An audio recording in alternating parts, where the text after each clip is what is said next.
안녕하세요, 한경재입니다. 오늘은 오랜만에 자산 배분에 대해서 얘기해 보려고 해요. 주식 투자가 어려운 만큼 다른 자산에 대한 공부도 필요할 것 같아서 준비했는데요.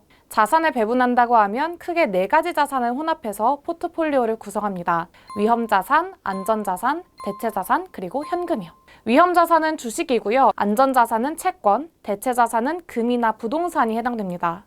달러나 금을 안전자산이라고 보는 경우도 있어요. 그런데 어쨌든 이 각 자산군끼리 상관관계가 낮을수록 어떤 상황이 오더라도 수익률을 지킬 수 있습니다. 공부하기 위해서 주식, 달러, 그리고 인컴형 자산에 대해서 다뤄봤는데 금에 대해서는 한 번도 말씀드린 적이 없더라고요. 마침 금값이 정말 금값으로 가고 있는 요즘이니까 금 투자에 대해서 준비했습니다. 금값이 왜 올랐는지를 알아야 투자를 할지 말지 결정할 수 있겠습니다. 4월물 금 선물 가격은 트로이 온스당 2,000달러를 돌파했습니다. 직전 고점은 2020년 7월이었거든요.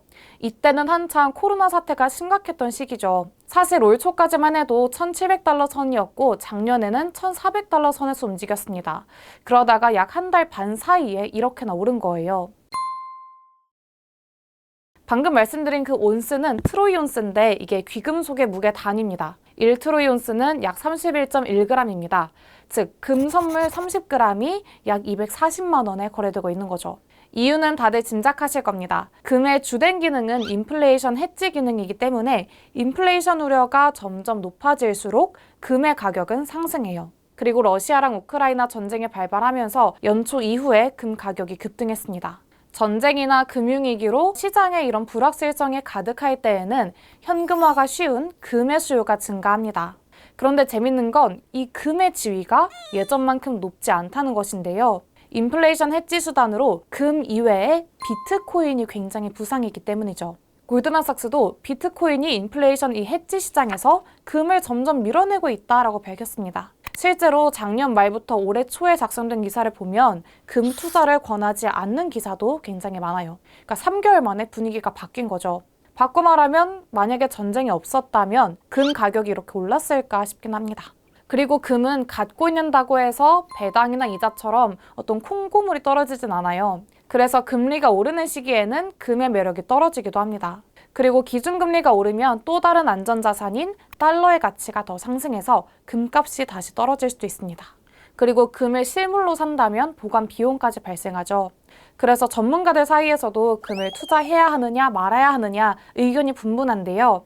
금 투자를 권하는 사람들은 물가 상승과 경기 침체가 동시에 오는 스태그플레이션이 올 수 있기 때문에 안전자산을 계속 가져가야 된다. 역사적으로 물가 상승기에는 금 수익률이 주식보다 높았다 이렇게 말을 하고요. 반대로 금 투자를 권하지 않는 사람들은 지금 금 가격이 오른 것은 지정학적 위험 때문이다. 전쟁이 끝나면 금 가격은 조정을 받을 것이다. 그리고 금리도 오르는 추세이기 때문에 금 투자는 매력적이지 않다라고 분석합니다. 둘 중에 어떤 의견이 좀 더 와닿으시나요? 만약에 금 투자를 결정하셨다면 영상을 계속 봐주시면 되겠습니다. 금에 투자하는 방법은 크게 2가지로 나뉘어요. 실제로 금을 사거나 아니면 금 관련된 상품에 투자하거나. 더 쪼개보자면 실제 금, 골드바를 사는 것, 혹은 한국거래소 금 시장을 이용하는 것, 금 통장을 개설해서 돈을 넣는 방법, 마지막으로는 금 펀드에 가입하거나 ETF를 매수하는 것으로 나눌 수가 있겠습니다. 결론적으로 얘기하자면 2번째 방법, 한국거래소 금시장을 활용하는 것이 가장 좋아요. 다른 방법들에 비해서 이 KRX 금시장이 갖고 있는 장점과 단점을 비교해서 설명할게요. 우리가 자산에 투자할 때 신경 써야 되는 것이 거래 비용, 그리고 세금이잖아요. 그런데 KRX 금시장을 활용하면 이 2가지 비용을 아낄 수 있습니다. KRX 금시장은 현물금을 바탕으로 한 거래시장이에요. 주식시장이랑 굉장히 유사한데요. 실시간으로 금을 사고 팔 수도 있고 또 개장과 폐장 시간이 주식시장과 동일합니다. 증권사에서 금 현물 계좌를 개설해서 HTS나 MTS로 거래하는 방식인데요. 1g 단위로 투자가 가능하기 때문에 소액 투자자들도 쉽게 접근할 수 있습니다. 그리고 장내 거래 기준이긴 하지만 수수료가 0.3% 정도로 저렴해요. 그리고 세금 측면에서도 매매 차익에 대한 양도소득세, 그리고 부가가치세도 면제되고요. 금 투자에 따른 소득이 금융종합과세 대상에서 제외가 돼요. 그리고 관세도 면제돼서 1g당 금 가격이 낮아지는 효과도 있습니다. 그리고 이렇게 금을 샀을 때 금이 100g 이상 모이면 실물로 인출할 수 있어요. 하지만 이때 비용이 좀 발생하는데요. 개당 2만 원 수준의 인출 비용이 들고 또 이걸 실제로 받아보는 데까지 이틀 정도 걸린다고 해요. 그리고 이때 부가가치세 10%가 붙습니다. 금 현물 계좌는 비대면으로 만드실 수 있어요. 맨 처음에 주식 계좌를 만들었을 때처럼 계좌 개설 화면에서 금 현물 계좌를 만들겠다라고 선택하시면 나머지는 비슷해요. 그래서 계좌를 만든 다음에는 금 현물 주문을 눌러서 매수하시면 됩니다. 증권사별로 거래 수수료를 정리해둔 표를 첨부드릴 테니까 참고 부탁드리고요. 어쨌든 증권사에 수수료를 내야 되기 때문에 정말 오래오래 갖고 계실 분들은 수수료 부담이 있을 수 있긴 합니다만 크진 않을 것 같아요. 세 번째, 골드뱅킹은 계좌에 돈을 넣으면 그것을 현재 시세의 금으로 환산해서 보유하는 구조예요. 그러니까 실제로 금을 갖고 있지는 않지만 내가 가진 금의 가치가 통장에 기록되는 거죠. 이건 조금 더 작게 0.01g 단위로 매매할 수 있어서 소액 투자가 가능합니다. 그리고 시세 차익을 노리고 투자할 때도 활용할 수 있고요. 다만 앞서 말씀드린 방법보다는 거래 비용이 비싸요. 수수료도 거의 1%에 육박하고요. 15.4%의 배당소득세도 납부해야 됩니다.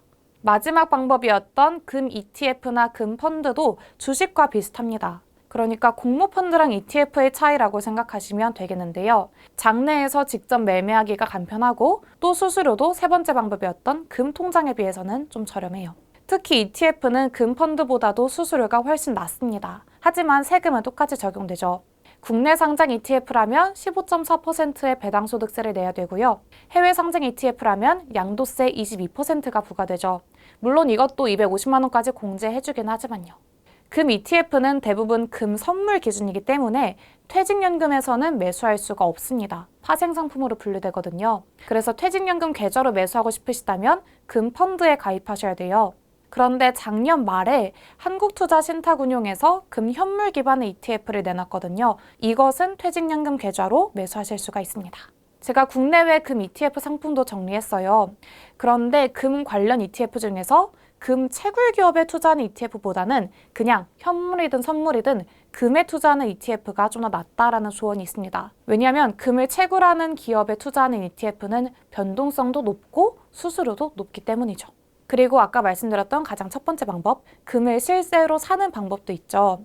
골드바가 대표적입니다.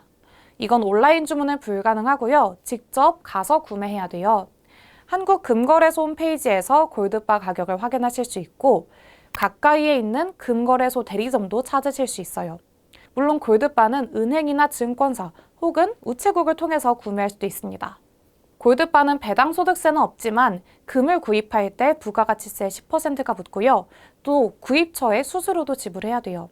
은행은 보통 5에서 7% 정도의 수수료를 매기는데 이것 때문에 KRX 금시장에서 산 그 가격이랑 차이가 좀 발생합니다. 그리고 금을 주화나 골드바처럼 이 상품으로 만드는 과정에서 비용이 들어가잖아요. 그렇기 때문에 중량 대비 가격이 조금 더 비싸기도 해요.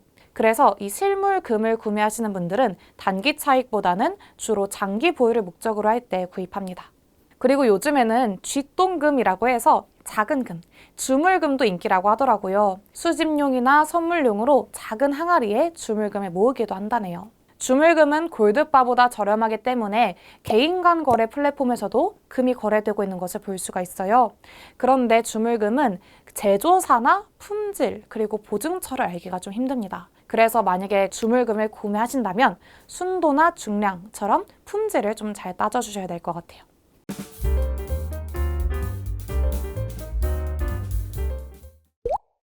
금값이 지금 고점을 찍었는데 금을 사라는 것이냐라고 보실 수가 있겠는데요. 금은 장기 투자했을 때 성과가 굉장히 좋습니다. 주식보다 더 긴 호흡으로 가져가야 된다. 이것이 전문가들의 공통적인 의견이에요. 그리고 이렇게 경제 상황에 따라서 금값의 사이클이 있다면 언젠가 다시 저점이 올 거고 또 고점도 올 수가 있겠죠. 그래서 그때 투자 기회를 다시 한번 포착하면 좋을 것 같아요. 그리고 투자 대상으로 금을 고려하고 있다는 것 자체가 우리가 안정적인 포트폴리오를 만들 수 있다는 것이라고 생각을 해요. 그래서 오늘은 금 투자 방법에 대해서 좀 알아봤는데요. 혹시 궁금한 점 있으시다면 댓글로 남겨주시고 저는 다음 주에 뵙겠습니다. 감사합니다.